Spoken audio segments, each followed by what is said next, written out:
Hey, my name is Michael with Central Alps, and today we're going to be looking at this light bar setup on this 2019 Toyota Tundra. Starting from the bottom, we have JDM Toyota LED fog lights that converts the factory fog lights into an LED cube. Then we've got a in-bumper LED light bar.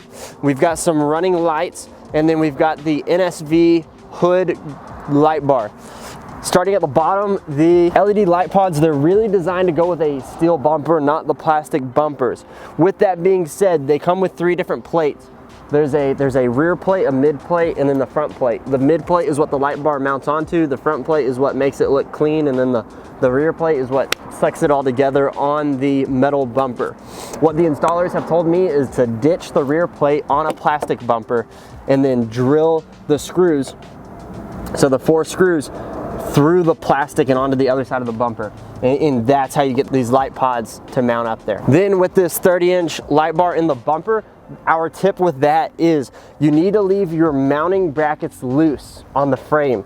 Do not tighten them until you have your light bar mounted to the brackets. If you tighten them, you won't have enough space to be able to maneuver and tighten that light bar onto the brackets. With these running lights, we put them onto this Toyota Grille. We had to cut out a little section in between the gaps in the grille to make them work.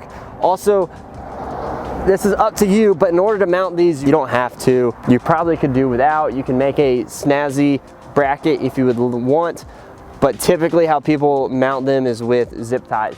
And so you'll zip tie it to the grille, you'll run all your wiring, which all of our wiring runs inside and you can't even see it. So I absolutely love that. We have some of the best 12-volt installers in guys to wire. Moving up to the NSV light bar. All that I know it's a pain in the butt. Our installers were super happy about this one. So actually getting it to mount is not a problem. You'll mount it onto the hood, and then you have to run your cable down the side of the inner part of the hood. And in order for that to fit, you cannot go with a plug. So then you have to wire your own plug. Luckily, NSV supplies the plug for you, but that plug is different per year model of Toyota. So I've been told, go onto the NSV website, make sure you download the specific instructions for your make, for your model, and for your year of Tundra, because there are some small differences in the NSV light bar. Also, it's a difficult light bar to install altogether because it ties in with your factory system. You have a T-harness off of your turn signal controller on the inside of the cab. I've also been told, do not touch the yellow wire. When you're going in to run that T-harness, do not touch the yellow wire. It is connected to the airbag, and the last thing that you want is for an airbag to pop you in the mouth while you're trying to run wires for your light bars.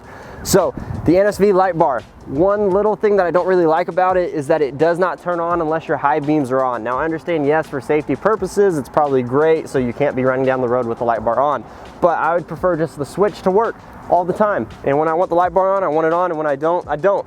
But that's not how it comes. So with that being said, the NSV light bar is not the easiest thing to install. Please, please, please watch this video, probably watch the NSV video as well, and go ahead and download those instructions before you go to install it. Sorry it was a long video. I had a lot to say about it.